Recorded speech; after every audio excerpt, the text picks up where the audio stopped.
Even though ISO 27001 is a popular and well accepted security standard, that doesn't mean it's perfect.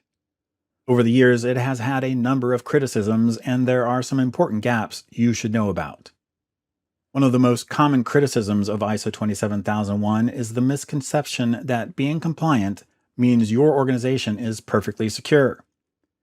Even if your organization is ISO 27001 certified, that doesn't mean it can't still have significant security incidents.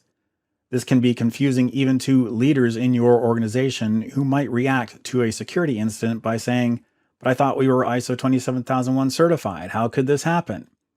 It's helpful to raise people's awareness that ISO 27001 compliance means you follow a management framework for implementing and maintaining security, but it doesn't mean you won't have security incidents. Another criticism of ISO 27001 is that organizations may just go through the motions to achieve compliance or even certification, but the security controls aren't actually effective. For instance, you may build a risk management policy and risk assessment process, but if they aren't being implemented or are implemented poorly, then you haven't really improved your organization's security.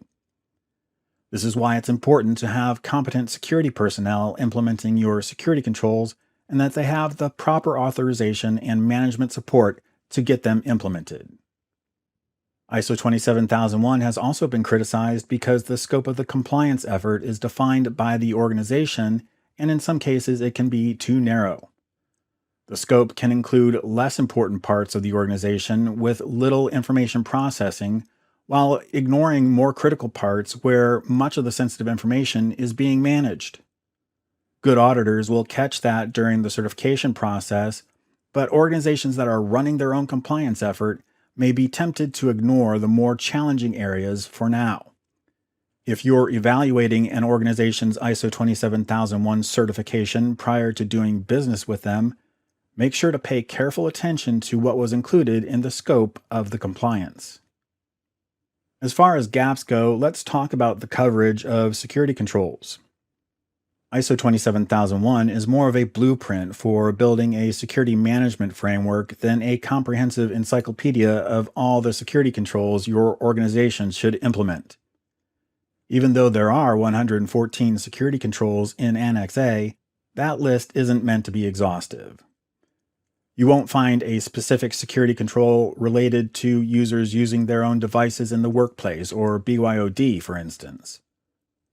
This is another reason why it's important that competent security personnel interpret and implement the controls relevant to your organization. It's also a good idea to refer to and maybe supplement your ISO 27001 compliance with other security standards and frameworks, like the NIST Cybersecurity Framework.